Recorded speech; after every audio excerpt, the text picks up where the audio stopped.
Assalamualaikum warahmatullahi wabarakatuh. Hai semuanya. Kenalkan, nama saya Sepri Wahyuni, Prodi Pendidikan Biologi. Nah, hari ini kita akan sama-sama belajar tentang fertilisasi. Nah, dulu waktu teman-teman masih duduk di bangku SMA, pastinya teman-teman sudah mempelajari sistem reproduksi wanita. Dan pastinya kalian sudah tidak asing lagi dengan istilah fertilisasi atau yang biasa kita sebut dengan pembuahan.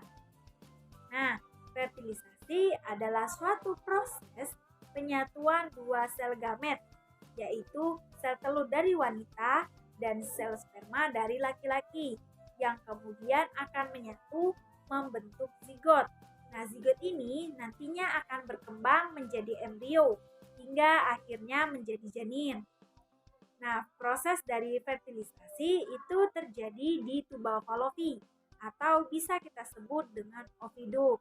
Nah, untuk tahapan-tahapan dari proses fertilisasi akan dijelaskan lebih lanjut berikut ini. Sebelum proses pembuahan berlangsung, harus terjadi ovulasi terlebih dahulu. Ovulasi yaitu keluarnya sel telur dari ovarium atau indung telur, yang normalnya terjadi setiap bulan. Dalam ovarium wanita ada banyak sel telur, namun setiap bulannya ada satu sel telur yang berada dalam sebuah kantung yang dikenal dengan sebutan folikel untuk mematangkan sel telur.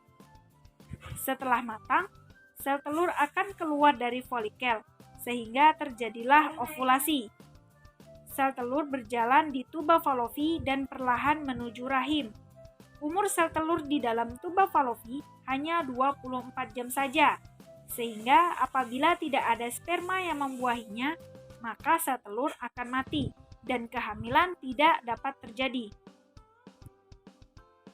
Setelah sel telur meninggalkan folikel-folikel dalam ovarium, kemudian berkembang menjadi corpus luteum yang menghasilkan hormon progesteron yang bertugas untuk menebalkan lapisan dinding rahim dengan nutrisi dan aliran darah. Jutaan sperma dihasilkan sekali dalam ejakulasi. Sesaat setelah sel sperma masuk pada mulut rahim, sel sperma akan bergerak menuju rahim untuk mencari sel telur yang matang dan siap dibuahi. Dari jutaan sperma tersebut, hanya beberapa yang dapat bertahan hidup mencapai indung telur, dan hanya satu yang dapat mencapai dan hidup di dalam indung telur. Sperma akan mempenetrasi ke dalam sel dinding telur, kemudian mengkombinasikan materi genetikanya dengan sel telur yang disebut dengan proses pembuahan. Nah, sel telur yang sudah mengalami pembuahan selama perjalanannya menuju rahim akan menjadi zigot. Nah, zigot akan mengalami beberapa perubahan. Di dalam rahim, zigot akan menempel di dinding rahim, dan disinilah zigot akan berkembang menjadi embrio, dan akhirnya akan menjadi janin. Berikut adalah gambaran dari perubahan janin setiap bulannya. Nah, dari materi yang telah kita pelajari hari ini dapat kita simpulkan bahwa fertilisasi adalah suatu proses penyatuan dari dua sel gamet, yaitu sel telur dari wanita dan sel sperma dari laki-laki, yang hasil akhirnya akan berupa zigot. Nah, fertilisasi terjadi di tuba falopi atau yang sering kita sebut dengan oviduk. Untuk tahapan-tahapan dari proses fertilisasi sendiri dimulai ketika sel sperma masuk ke dalam vagina.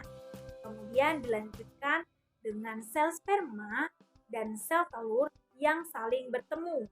Kemudian pada tahapan ketiga, sel sperma dan sel telur akan menyatu. Dan pada tahapan keempat, yaitu terjadi aktivasi atau adanya respon dari sel telur terhadap sel sperma yang sedang melakukan pembuahan. Nah, itu saja materi kita pada hari ini. Semoga apa yang telah kita pelajari hari ini dapat bermanfaat bagi kalian semua. Saya akhiri. Wassalamualaikum warahmatullahi wabarakatuh.